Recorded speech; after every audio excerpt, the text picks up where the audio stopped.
West Tigers podcast, episode number 341, midweek edition, joined by the boys that were missing on Sunday or Monday night. It was Gary and Steve.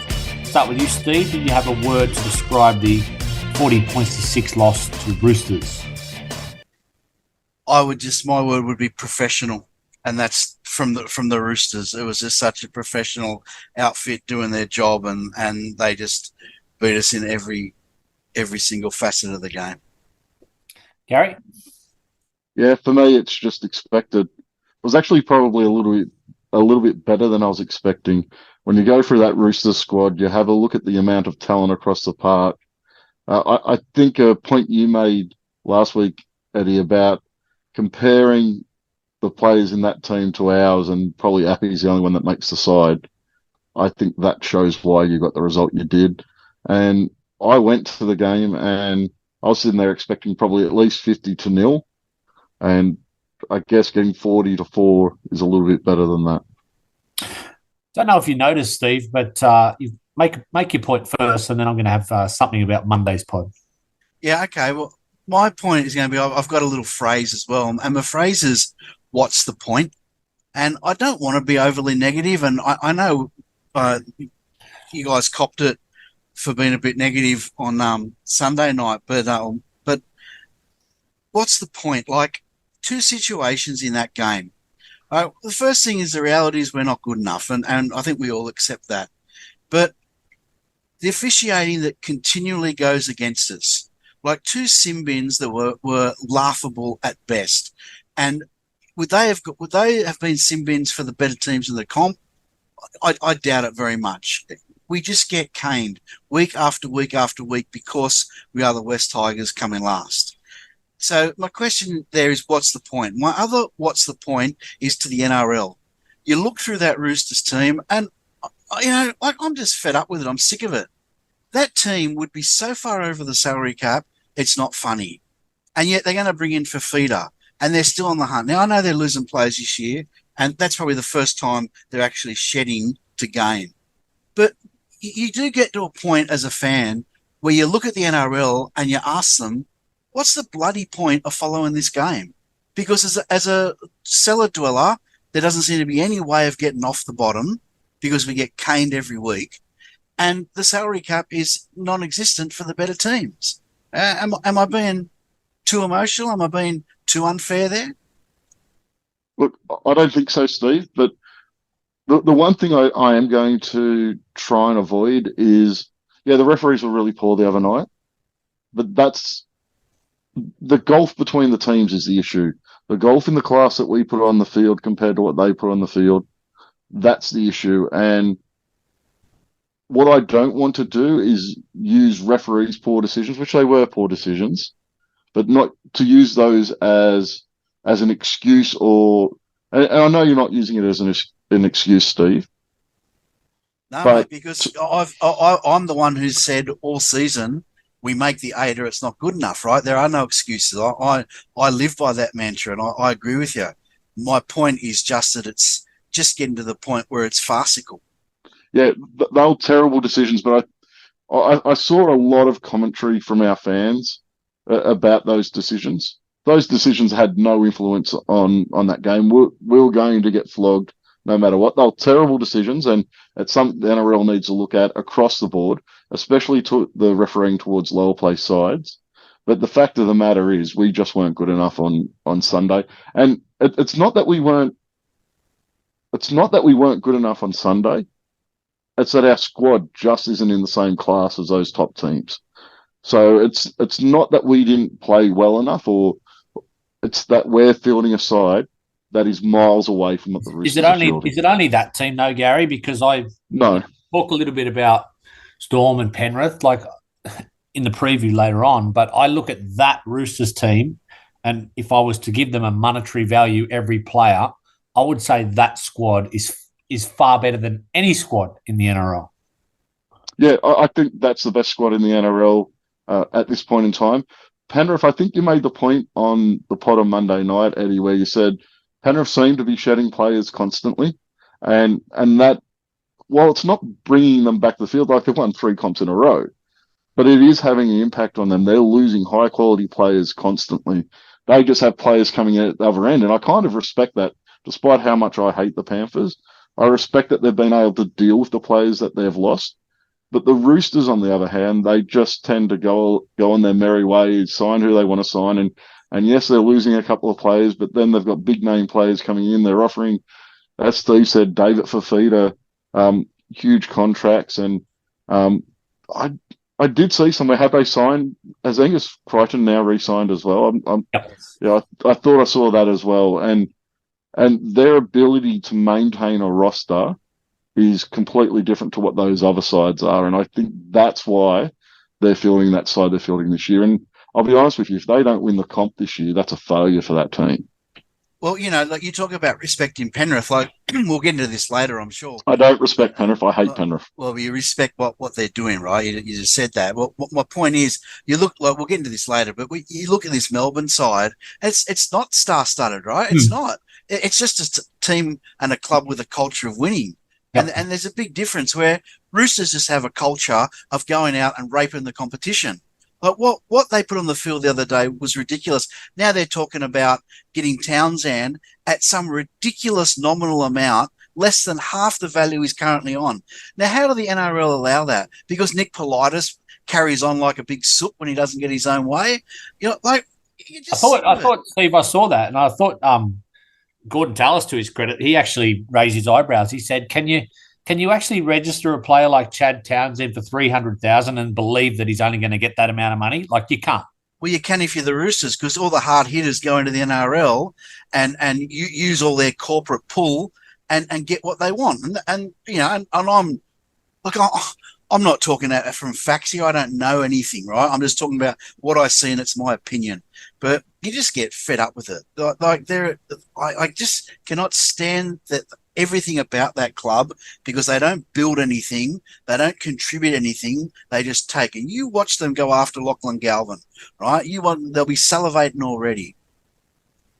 So, I do agree with that club, although I don't want to say respect, but I think Trent Robinson's a good coach, and they have had a fairly good culture, Gary, despite the amount of talent they have. But just on our side, like, you could argue, and I think it is very difficult to get out of the bottom. And people who run other struggling clubs have said this, but there has been examples. Canterbury this year are sitting in 5th place, and George Illawarra are sitting 8th. So we can't just say it's impossible, can we?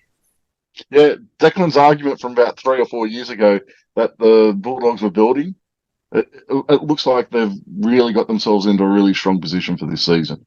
I think most of us and most people around the game were criticising their recruitment over the off-season, but it really has worked for them. So I think they are an example. And I think what the Bulldogs show is it does take time. Like, they haven't been able to go from down near the bottom up into that top 8 in one round of signings. They've been signing good players for 3 or 4 years now, and it's taken to now for that to really, really come through. And it's probably pairing those players that they've brought in. I still think there's weaknesses in their squad that they've got to fix, but I think pairing them with a really good coach has made a good difference for them as well. Well, Steve, you're cranky. I don't know if you noticed, but Joel was pretty cranky on Monday night. I'm not now. I was, but who's crankier though? It's all out. Who's crankier? You or Joel? Quite unbelievable. I've become the voice of positivity on this podcast in the space of 3 days. Mate, if you're the voice of positivity, I'm going home. Oh well, listen. While we're at it, can I have a go at Nick, our rookie? Our rookie member of the team who said that the pod was missing Gary. Hey, mate, what am I? Chopped liver? I wasn't there either, Nick. Oh, I listened to it, weren't you, on Steve? No. Well, Nick, I wasn't angry enough for Nick, apparently, or drunk enough. So drunk enough, I think, was what he was looking for. Tell you what, gloves a bit difficult on a Wednesday night, but I think you've already answered this one, Steve. But I wrote down a list of what Joel was cranky about, and I was going to get you to just rank what you were most cranky about, but I think you've just answered the question. So Joel on Monday night was cranky about the Fox coverage, the referee in the sin bin, the sound effects on the game when there's a try scored. Steve's been cranky about that one before. I've heard Steve had that argument. Our home ground situation, Stefano, sleepy West Tigers players, and the salary cap, Steve. I think that was. Is that your answer? Yeah, well, that's my answer. But you missed one. Didn't he have a go at Vossi as well? He had a go at Vossi. Well, I threw that. I think that was Eddie. Commentary. Yeah. That might have been you because I think it was Eddie. I'll back you up. He chose to juggle as he commentates Vossi. But yeah, no, my one's definitely the salary cap and the Roosters. I'm always a bit. There's always a little bit more punch after a Roosters game. I find it hard to respect that club. Buy, sell, and hold time, boys. A couple of topical ones, as usual. This is an interesting one, I think, Gary. Senior players at the West Tigers are not holding up their end of the bargain. Buy or sell? Yeah, for the most part, I'm buying that. Because I take Appy out of it. I didn't see there was an article in the Australian, which for a bit of an unknown journalist. Sorry, I can't remember their name, but I couldn't open the whole article because it was under paywall, but that was the headline, and it made me think that, we've got a young squad and we've got some guys on big money there, and the article said that those players are not disciplined enough and are not resilient enough and are not leading an example for the young guys in large. Yeah, I can't, outside of Appy, I can't really disagree with that. I think there's been some very poor examples of leadership through the year. I think at times Bateman's leadership as vice captain has been atrocious. So I can't really disagree with that. I think the positive to take out of this season is our good players and I hate to say it, our leaders in our team have been our younger players, and that's not really what we want to see. And I hope a couple of players we have coming across next year can make a difference and actually provide some leadership to those younger players and help them develop into NRL players, because at the moment they're doing it a little bit on their own.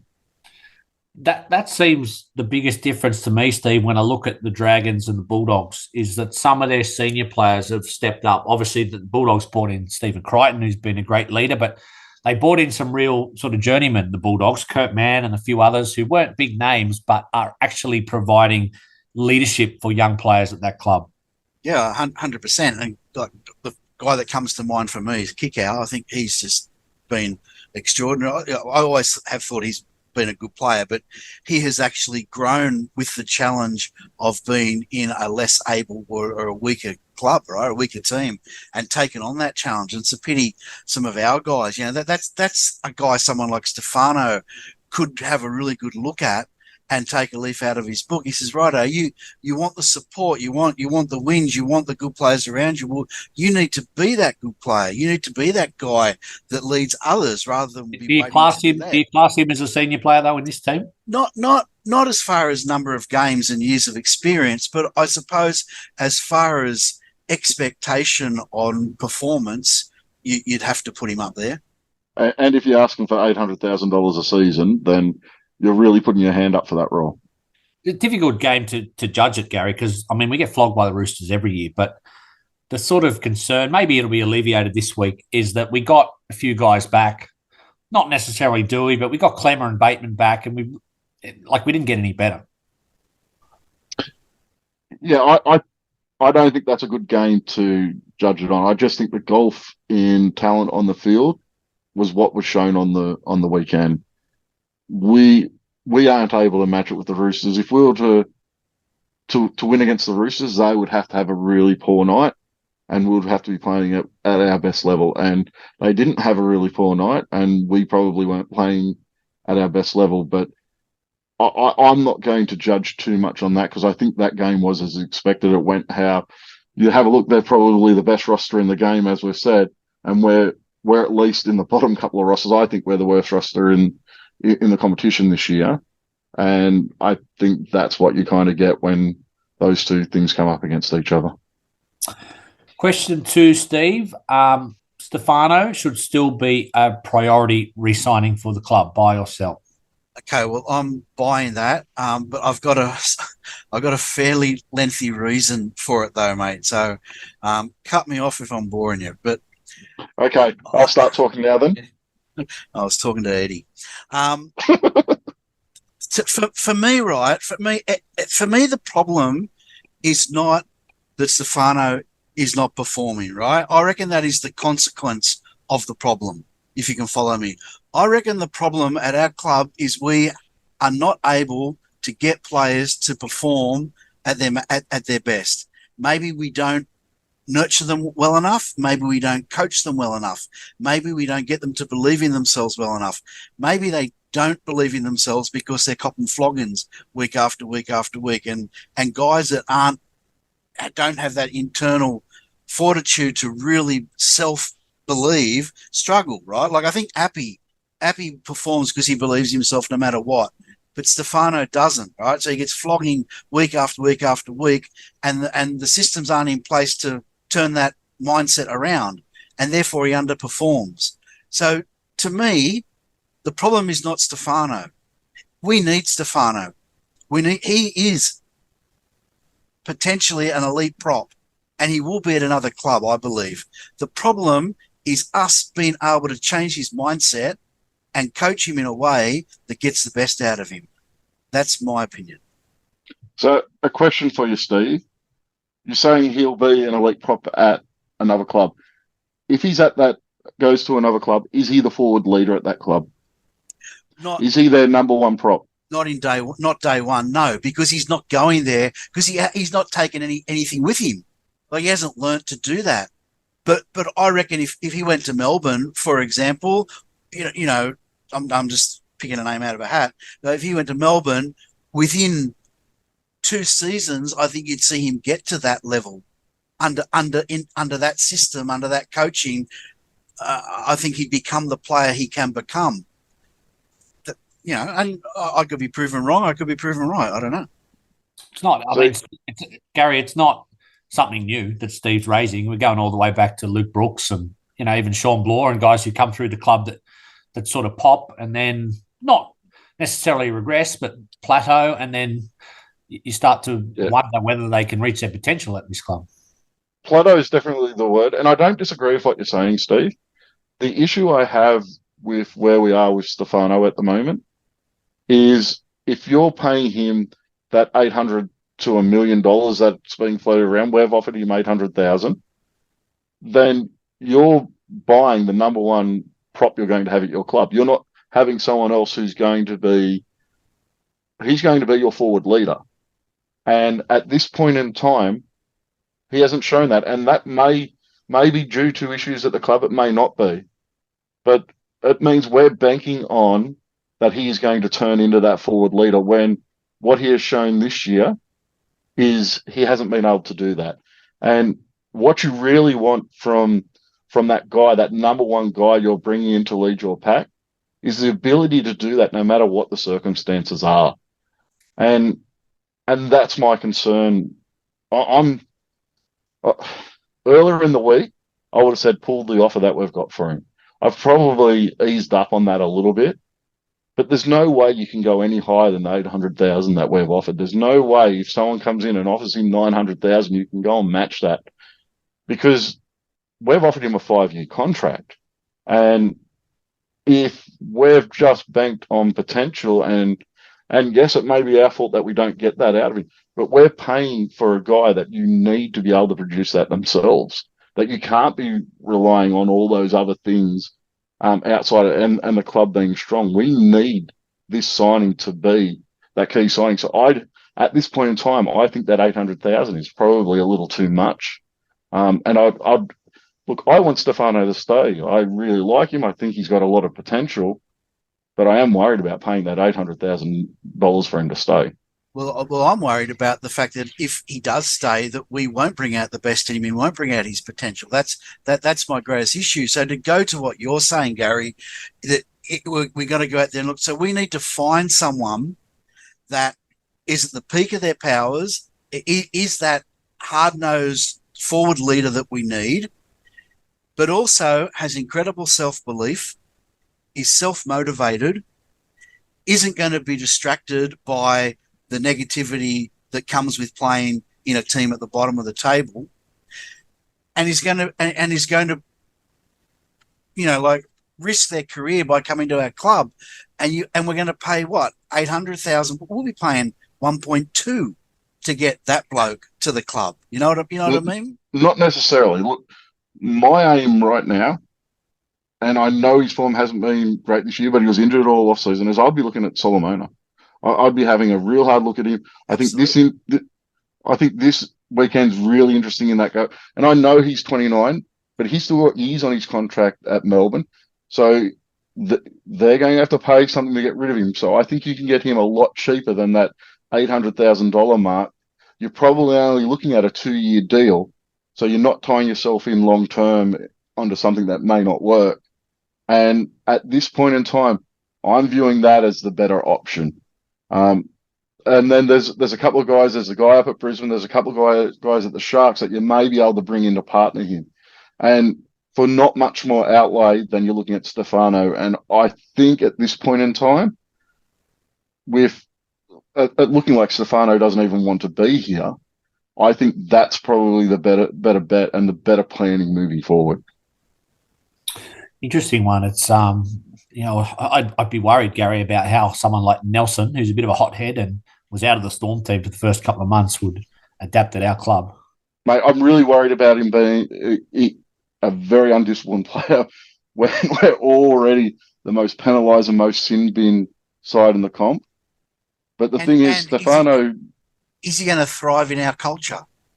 That's the other question, right? Like, it's a question mark for every player in the comp, though, isn't it, Steve? Yeah, it is, and that's what that's my point. That's what we've got to fix. Otherwise, we're going to be having this same conversation every year. Look, I'm hoping, and everything you hear about him is that Jerome Luai comes in, he working alongside Appy, we can start to improve that culture, that close enough is good enough mentality that I think has been in our club for too long. I don't think Jerome Luai is a guy that is close enough is good enough. So I'm hoping that's going to at least partly be fixed next year. And I know we could say that, well, we keep Stefano at that $800,000 to $1 million marks and he'll be fixed, but we don't know that. But Nelson at least has form in good sides. I don't like... He is getting up there in age, but he's not on the wrong side of 30 yet. And there was an injury pre-season, so I'm hopeful that there'll be a little bit of bounce back next year from him, especially if he's got a bit of a point to prove after being let go from Melbourne, which is looking more and more likely. So, look, for rugby league, there's no guarantees, but I'm really worried about Stefano on $800,000 plus. I would have said never do business with Melbourne, Gary, but I mean, Olam to me has been better than I expected. Oh, he's been much better than I expected. And I always thought he was a really good footballer, but I was worried about injuries. And look, he has been out for a bit injury-wise this year.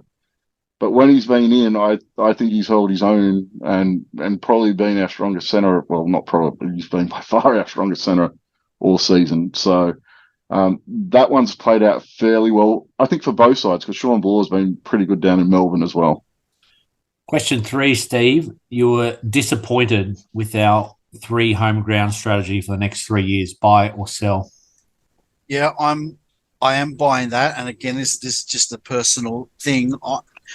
I've said many times, and people have heard me say it, that I love Leichhardt, and emotionally I'm just so attached to Leichhardt. So you'd think I'd be happy because we've got 3 games at Leichhardt. But to put all that to the side and just think what's best for our football team to win games, and I suppose for our fan base as well, just want one home ground, mate. I just want somewhere we go every week. Even if that's Homebush, we just that's our home. That's where we go week after week after week, and I just feel we're all over the shop again. So there's no perfect answer. I'm not going to be critical of the club for the decision. I'm disappointed personally for it, but I'm not critical if you understand the distinction, because I think they're between a rock and a hard place. Yeah, selfishly, I'm quite happy with the decision. I love going to Leichhardt. There's no place that I'd rather go and watch football. I can't wait to get there on Saturday afternoon and sit in my seats and watch the game. But I was very surprised by the decision. I didn't think Leichhardt would be getting 3 games for the next couple of years. I was thinking 1, maybe 2 if they were lucky. So I was a little bit surprised in that decision. It's a really hard one because you're going to disappoint people no matter what you do. Like this decision's disappointed people. If you just went down to Campbelltown, you disappoint people. If you went all in on CommBank or Accor or the Sydney Football Stadium, then you're disappointing people.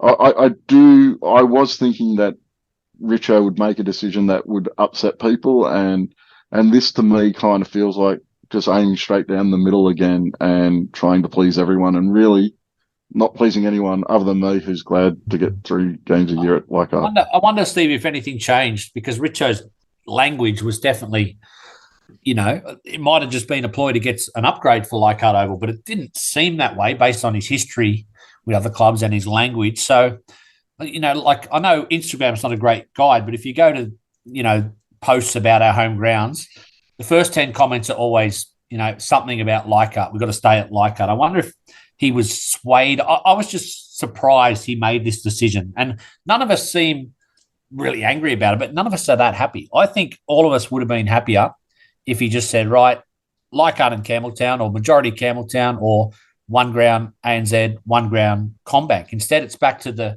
what we had in the 2010s. Yeah, and that's pretty much what I said before, mate. We're back to Pascoe decision making on home grounds. But I just wonder. I reckon all that talk about Leichhardt's not safe and we're not going back to Leichhardt. I reckon now that you look at it in retrospect, I think that was definitely to put pressure on getting some level of funding, which they've got. And I saw that someone came out and said that there's funding coming to Campbelltown, which has not been said at any government level yet that I'm aware of. So maybe they're going to start exerting pressure there as well. And that's what they want to do. They want to get the upgrades done, and then those 2 venues will be the home grounds. I'm not sure, but as I said, I just wish we had 1 home ground. That's where we go every home game. It was really interesting. At the day I was up in the Chairman's Lounge, Richo spoke, and that was at Leichhardt Oval, and he spoke about Leichhardt getting the funding. And he was very bullish that Leichhardt Oval wouldn't have got the funding without West Tigers. He hammered that point home in what was quite a fiery sort of couple of minutes he was up speaking. That was you reckon almost his hands might have been tied there? I think it more put strength to the idea that you mentioned, that it may have been a bit of a ploy to get that funding across the line. I think both of you mentioned it. And the only thing I can think about with the Campbelltown funding is they do have the funding that was announced last year or the year before for the youth academy down there. And that's being built at the back of Campbelltown. So possibly that's what was being referred to when I was speaking about upgrades down at Campbelltown as well. Question 4, Steve, and I'm going to sell this one. Already? But before you even asked. Before I've asked, although I do know the question, surprisingly, Gary. Are we playing Jeopardy? New South Wales will win the decider, buy or sell? No, I got to sell it. I'd love New South Wales to win. I'm actually more passionate this week after watching Billy Slater and his press. Carried on, didn't he? Oh, and his holier than thou attitude. How many weeks did he cop for kicking someone in the head? 8 weeks, scandalous. It wasn't like that. That's right. It was too. Yeah. Stepped on his head, turned around, looked at him, and stepped on his head. But having said all that, like emotionally, I'd love to see New South Wales, but up there at Suncorp, it's going to be a tall order. I thought you didn't care about State of Origin, Eddie. No, I didn't say I did care. I said I'm selling it. I said they're not going to win. I never said I cared about it. Well, you raised the topic, so I thought Madge has been doing the media rounds like he's just won a grand final. He was on the Matty Johns show or whatever last night, just dissecting how he broke down Queensland. I thought, Madge, game 3, I've seen this narrative a lot of times before. Setting himself up for a fall, you reckon? They get absolutely ambushed up there. Maybe they could make a Fox documentary about it. Oh, God. That went well last time. Yeah. Cockroach Town. Tiger Town. Last one, boys. Gary, I'm going to ask you this one. So you haven't asked me any first so far, so I'm predicting this one's to put me in a difficult position, Eddie. Jareen Buller has regressed this season, buy or sell? Yeah, I don't think he's playing as good a football as he was last season. And when you have a look at it, he won every award at the club. He won Rookie of the Year and Player of the Year and Players Player. So he won everything last year. So I don't think it's too hard to say that he's regressed this year. I wouldn't go as far as some people and call for his immediate axing from the club or drop to reserve grade, but I think he's got some work to do. I find I don't know, Steve, and people have commented saying I'm got this agenda against him and I'm too harsh. But I listened to actually another show this week. It was The Bloke on a Bar, and whatever you think of them, they do watch every game. It's not like those two Bob Journos who just do things for clickbait. And Denon Kemp and one of the other guys on there said they forget he's on the field sometimes compared to last year. They said he's been very, very disappointing, and I don't know if he's got the attributes to be an elite fullback. I look at the elite fullbacks and you've either got something there, it's speed or it's ball playing. I know he's quite safe, but even this year and on the weekend, I thought his hands were a little bit disappointing. I think there should be a lot of pressure around his spot in the back end of the year at fullback.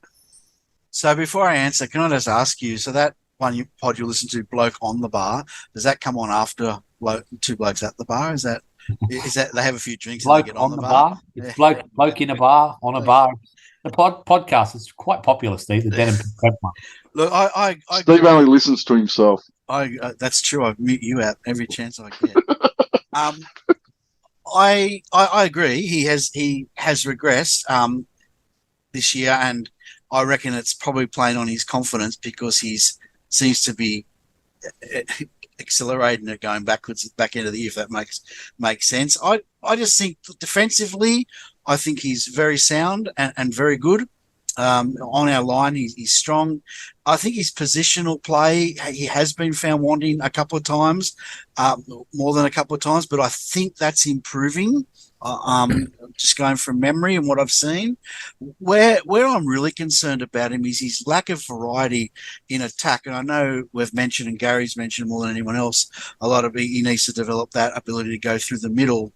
But even his outside running, joining in the back line on the right or the left, he's just not providing anything. Like if a defensive line sees him coming round to join the back line, all they've got to do is keep sliding and they just push him to the sideline because he doesn't do anything else but try to get around the outside. He there's no variety or even in the game plan, there's no second runner or someone else coming back on the inside to be a foil for him. So that's probably what I'm not as concerned as you, but that is concerning me a lot because he's becoming a bit of a one-trick pony in attack.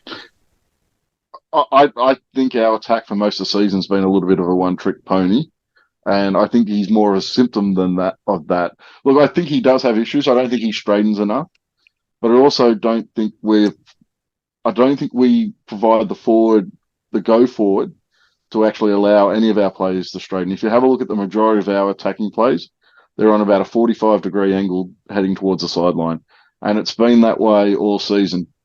When Dream Bull is at his best is when he actually starts to straighten and actually goes inside plays instead of outside. I think that's when he's most dangerous.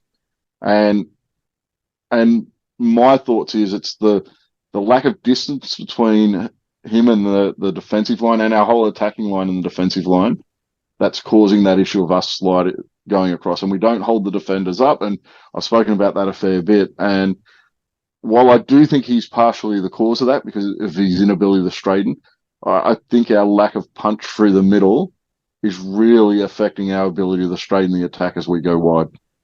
The other thing that's concerning me with him, I just forgot to mention it then, is, and we've been carrying on about this all season as well, because it's a major issue. I would say it's close to our number one major issue is starting the sets. Now, he needs to bulk up in the off season or do whatever he has to do to become more effective bringing the ball back at the start of the set, because when you've got him on the first carry and he hits the wall and gets pushed back, then Staines on the second carry who hits the wall and gets pushed back. We're up to the third tackle and we're still on our 10 between our 10 and our 20. So that's not him in isolation, because you need that back five to work together. But he's part of that problem of getting momentum at the beginning of sets. He definitely is. I am pleased that he is starting to bring the ball back himself. I thought earlier in the season his first thought was to drop the ball off to one of the wingers to take it up. And I did notice that while it's not that effective, there was times on Sunday night where he was taking that first hit up and then playing the ball and then taking the third one as well. So the effort in that regard is there. And I know I sound like I'm defending him a little bit. I don't think his game has been up to where we need it to be this season. But I'm not ready to write him off yet. There's lots of players who hit their second season and they find it a lot tougher than the first. Look, I think our effort, I think you can say that for about most players in our team this year. If you're going to talk about what's the big tick for this year, it's we haven't given up. We don't give up in games. The effort has been even the other night, it was 40-4, and I don't think you can say it was 40-4 because of poor effort. But if I'm Benji Marshall and I'm watching Buller the way he is at the moment, taking the first and third hit up, I'm not happy. I don't want him taking two hit ups in a set. No, you don't. You know, and that's why I like this Luke Laulili, because even though he's got defensive issues, he's carries. He's got the best carries in the back line, that's for sure. I don't know. Gary, I just think since they changed the rules, I know fullback is a very difficult position, but it's also for me an easier position to shine because you can do a lot. You can roam around the field. You're not stuck in a channel. And I get what you're saying about the team aspect, but I watch some other bottom sides and there's some individual stuff that some of those fullbacks do that elevate their side, and I haven't seen that from him this season. You still need space for that. You still need to have space to do an individual play. If you've got two defenders in front of you as you're catching the ball, it's really hard to beat both of them. And there's some issues in our attacking structures that still need to be improved. I thought it was much better in the game against the Raiders. We scored 48 points. But as soon as we played a side that really dominated us in the ruck, those things came back because we're unable to create that distance between us and the defensive line and get that retreating defensive line that you really need to burn sides in attack. And I don't think that improves until, as I said all along, I think we lack that really aggressive middle. We don't have a guy who really scares the opposition, and Stefano does it at times, but I think he really only does it against the lower teams. And once we come up against a top class size like we did on the weekend, you get games where he's pushing out less than 70 meters, and that's not good enough from the guy who's meant to be setting the platform for your backs to play off the back of. Steve, it's time for a new segment. You excited about that? I'm bated breath, mate. Well, I haven't told you the segment, so your boys are going to have to listen, otherwise you won't know what to do. Okay, so there's instructions, like you didn't send out. If this goes pear-shaped, it's because you guys haven't listened. Okay. Well, I blame the coaching in that situation. The game is called start, sit, or sell. So I'm going to give you three options. You have to start one, which means you like that one. So it's like it's just buy, sell, hold. You've stolen this game. It's done on other podcasts. You have to sit the one that's sort of in the middle. It's like sitting on the bench. And you have to sell the one that you hate. Start, sit, or sell. Hate. Now, some of these, they're obviously all hypothetical. Hate's a strong word, Eddie. Some of them are going to be difficult. Now, Steve, I'll give you this one. Start, sit, or sell. I've got Sullivan, Naden, and Bateman. Okay. Sullivan, Naden, and Bateman. Oh, okay. Do I have to do what? Yes. You got to do one of each. All right. So, sell. Bateman. I'm selling. Well, that's controversial, Steve. Yeah, that is controversial. Backed yourself into a corner already here. Yeah, I have actually. You can change. What does start mean? Start means you like it. They're the one you like the most. Start, the one I like the most. Okay, well, this is no one's gonna like this. I'm gonna put Naden there. I'm going to put Naden as the one I like the most. Yeah, I'm happy with that. Naden is the one I like the most. Sullivan in the middle, and Bateman. See you later. Gary, I don't think you got one of those right. Gary, I don't think you got one. Who are you sitting? Who are you selling? I'm probably starting Bateman. I'm sitting Naden, and I'm selling Sullivan. Question 2, and that is the correct answer, Steve. I'll start with you on this one, Gary. So Steve can get a couple of minutes to decide what he wants to order it in. Yeah, write it down, Steve. I like this one though. Leichhardt Oval this Saturday. You've got the option. You've got the hot chips. You've got the cold beer, or you've got the pie with sauce. So, did you come to me for this one because I'm the biggest? Is that the one? I'm starting the hot pie. I don't overly drink at the football, but I'm sitting the cold beer, and I'm selling the hot chips. Nah, that's hopeless. That's hopeless. You walk in the ground and you grab a beer. All right, so you start with a beer, and then because of that, then you feel, well, I better have something to eat. So you're going straight to the hot chips, and the pies. They're too awkward. So that's the. So Steve, the reason my analysis of the game is better than yours is I don't drink while I watch. Neither do I. I can still make a constructive comment. I would have started the hot chips. I'm a fan of the hot chips. I'm not a pie eater, so I'd sell the pie.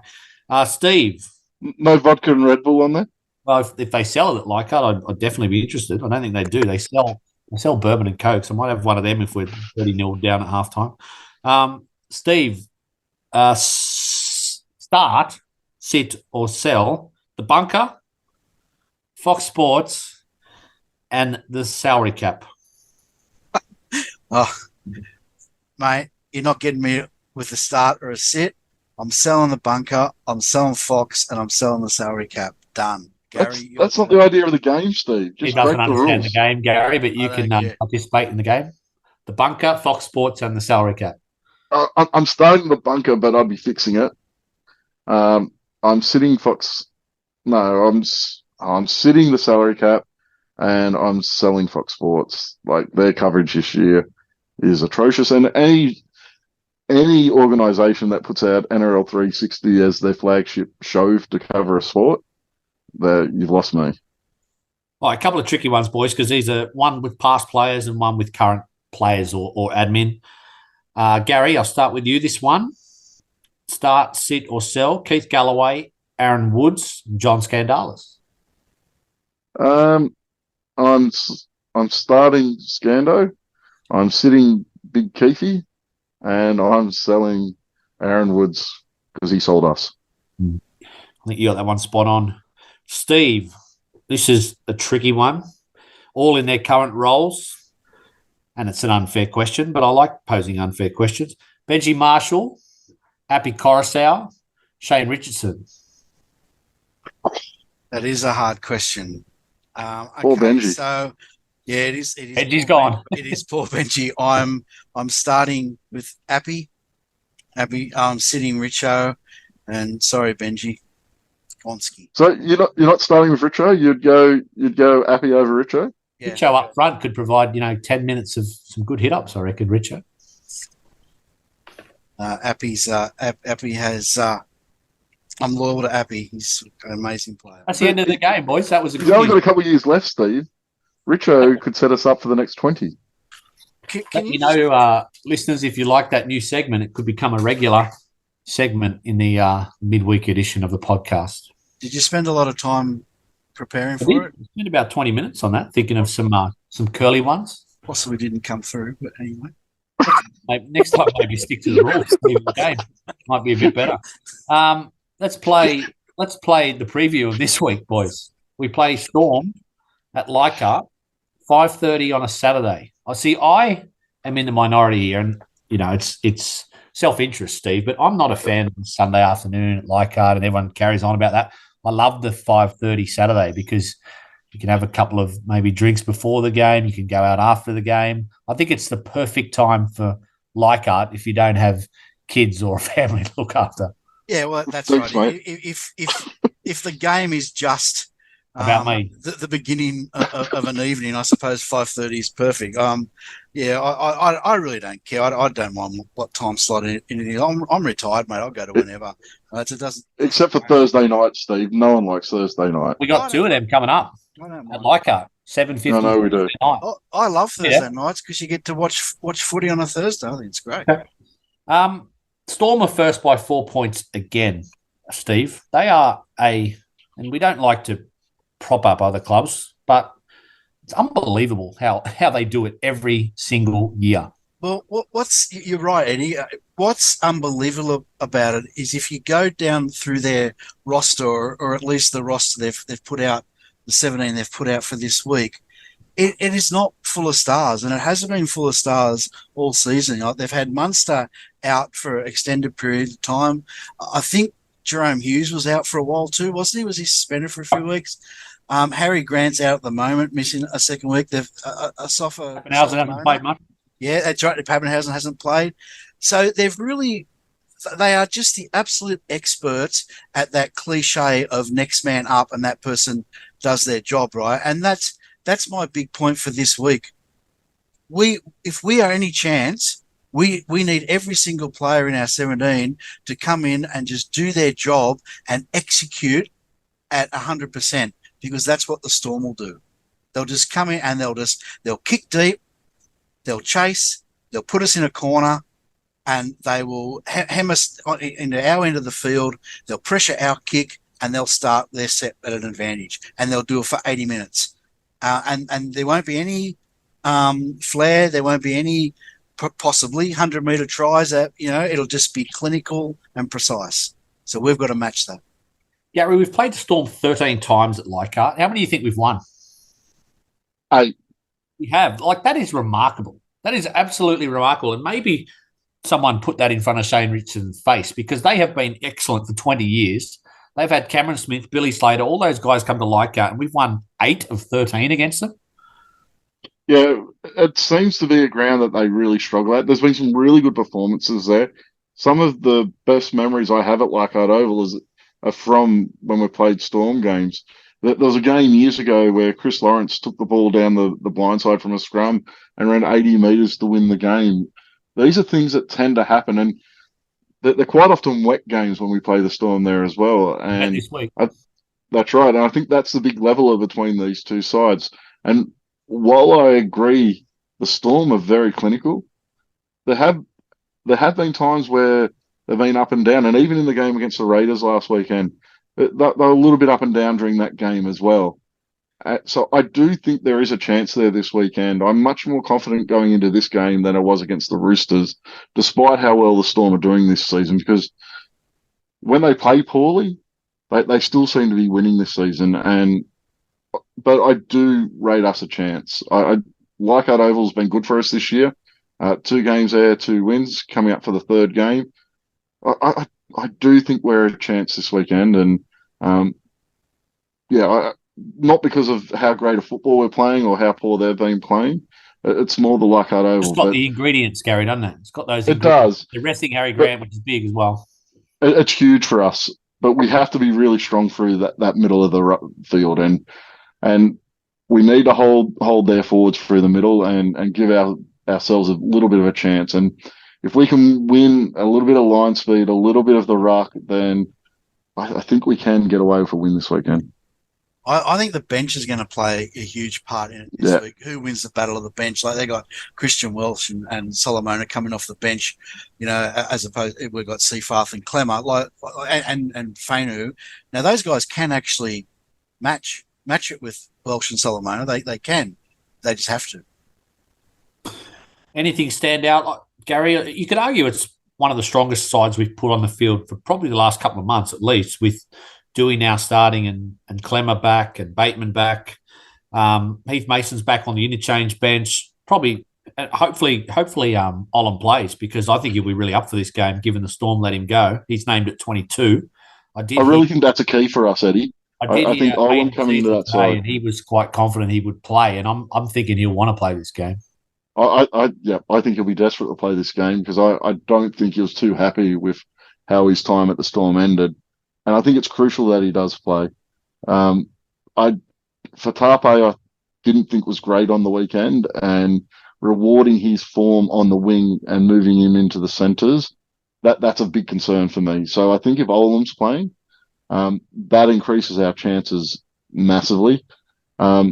Dewey needs to work a little bit on the defence he showed the other night as well. That left edge was really poor on Sunday night. It was. So he's got a lot of work to do. But most importantly, we need to win that forwards battle. And I think Steve's right. The bench, we've tended to go a little bit flat once we've made those first interchanges of our props in the game. And we can't afford that against the Storm because they'll just keep coming at you all night.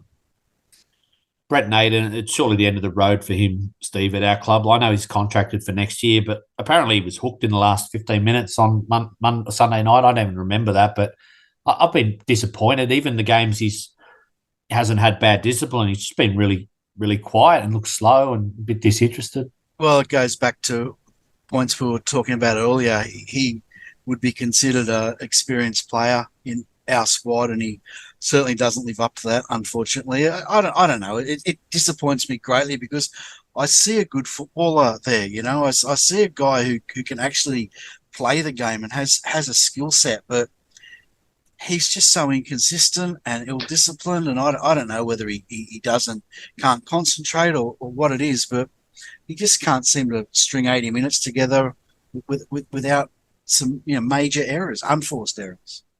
I don't think the mentality and the commitment's there, Steve. I don't think that desire to be the best player that he possibly can be is there. He fades too much in and out of games, and the brain snaps and the silly things he does on the field, the ill discipline, I think is just, I don't think the commitment to being the best player that he can be is there. And I'm not surprised he's looking a little bit disinterested because he's one of the prime names that's being thrown out as being shopped around.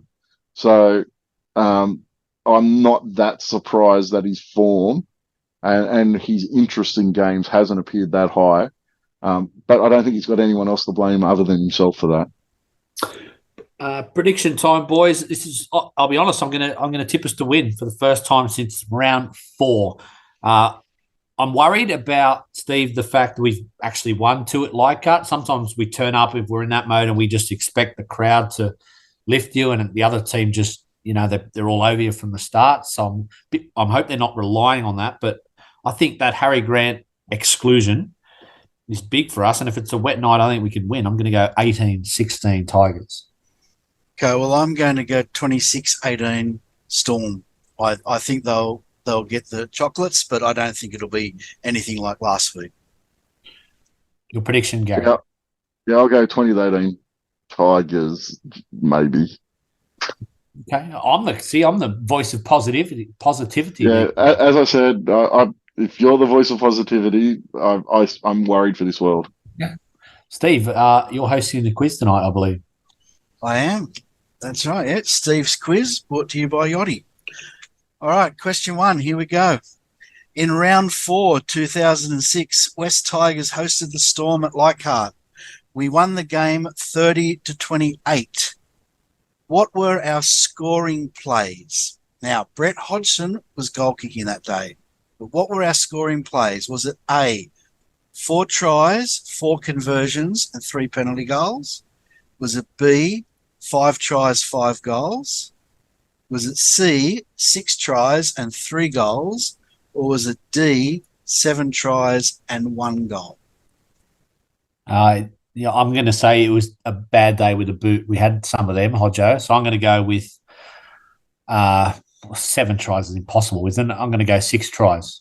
So 6. That's C, 6 tries and 3 goals. Yeah, Gary. I'm just gonna. I don't know. I'm gonna go B. I didn't even. Some of them didn't. How many points did we score? 30 points. I was thinking that. But I'm telling you, Yachty, he'll have had it right.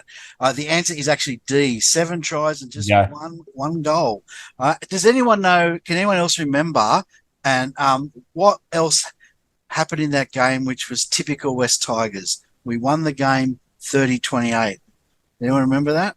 There was a sin binning. No. I'm going to say Oh, Benji came back that game. I think he had a blinder. That's all I remember. Well, Gary almost got it. We led 30-4 one point in the game. Ended up being 30-28. So, all right, question 2. And in the same game, Slater, this is what we are talking about before. This is, the golden boy. In the same game, Slater kicked Skandalis. How many weeks was Billy the Kid, the Queenslander, suspended for? Nearest to the pin. It was either 6 or 8. I'm going to go 6. Yeah, I thought it was 8, but because Eddie said 6, I'll say 7. 7 it is. Spot on, Gary. 7 weeks. He missed Origin 1 in the process. Why? Because we're Queenslanders, apparently. Because he's a grub. Yeah. All right, question 3. Harry Grant played 15 games on loan with the West Tigers in 2020. Name the 3 clubs he scored tries against with his 3 tries. I remember 2 of them. Brisbane at Leichhardt. It was the first game he played post-COVID, which was Cronulla at Combank. And there was another one which I can't remember. I'm going to go, it was maybe against the Titans, I'll say. I'm just guessing. Well, you both got the Broncos and the Sharks are right. Gary, what's your third pick? Penrith. Bulldogs, guys, Bulldogs. 34-6 win at Combank. And you're right, that was that Leichhardt game was the big Harry. 48-0. We won that. And I was at that game. I remember being at that game, and I just couldn't get into that chant. I just kept thinking, Harry. Yeah, guys, he's not ours. He won't get another one. Delusional that Melbourne thought, let's let him stay at the Tigers. That was never going to happen. Yeah. All right. Okay. Question. This is true or false. Question 4. True or false? Combank Stadium is the only one-off venue we have played the Storm at in New South Wales. So I'll say it again. True or false? Combank Stadium is the only one-off venue we have played the Storm at in New South Wales. Gary? True. Yeah, I remember that year we beat them twice in the first 5 rounds. We beat them over in New Zealand. It was obviously it would have been our home game given it was in New Zealand, but it's not New South Wales though, so it doesn't count. No, it doesn't count. I'm just showing my knowledge. I'm just showing off, Gary. Trying to get bonus points or something. Yeah, I'll go with true. I actually think Gary's right. All right, so you both said true. The answer is false. We also hosted them at Gosford in 2007. We did too. Benji got injured and Chris Lawrence moved to 5'8". Yep. Yeah, he did. All right, last So now one. I'm showing my knowledge, Eddie. Who am I? The egos in this room. Fair dinkum. All right, who am I? Now I've got to read this a little bit out. This week's player was provided to Yachty via Inner West Council Mayor Darcy Byrne at the 2024 NRLW season launch. So who am I? Look, I have to say, Darcy was so excited to meet Yachty last night. It was, yeah. So if this is coming from a politician, who am I? Is it just going to be 10 points about himself, or do we go through this? Careful if you're listening, Steve. Yeah. He listens to every episode. No offence to I don't live in Leichhardt, I don't care. All right, no offence, Darcy. All right, who am I? You can't put your rates up, Steve. No. I was born in Cogra in 1980. I was the last Western Suburbs Magpies player before the joint venture. I signed with the Parramatta Eels for 2000, not making any appearances. I went on to play for the Macarthur Saints. I had a playing stint in France before joining us in a mid-season switch and featured in 3 games. I joined our grand final opponents the year after and played 54 games in 3 seasons. I jetted off overseas again, playing 72 matches. Ray Cashmere? For Salford City Reds. Well done, Gary. Ray Cashmere it is. I had going through my head, I had Hodjo when you mentioned Parramatta, but then grand final opponents, I was thinking of Luke O'Donnell, but he didn't go over to UK. So Ray Cashmere, I think he was he 18th man for the grand final, Gary, for us? Wasn't that Shannon McDonald? Yeah, well, Pat Richards was, I remember in doubt, but I think Ray was like in that. Yeah, possibly. He did play for us in that year, but yeah. All right, that is your quiz for this week. All right, boys. Well, I might see you at Leichhardt. I assume you're going to the game, Steve, or not? No, it's a little bit far, mate. This one, yeah. Okay, I might see you, Gary. I saw you last game. You keeping your eye on the reserve grade. Hopefully, there's a couple of games on before it. I haven't checked this week. Yeah, I'm not sure. I've seen it mentioned at a few places where people are asking, but yeah, I haven't had a chance to check myself. I'm not sure. All right, well, we'll be back Sunday night. Hopefully, Joel's in a better mood, Steve, Sunday night. It couldn't be any worse than it was last week. No, he was pretty down, that's for sure. But, he's still cranky today, apparently. Big shout out to Joel. All right, boys, thanks for that. Let's hope we have a win Saturday. Thanks, boys.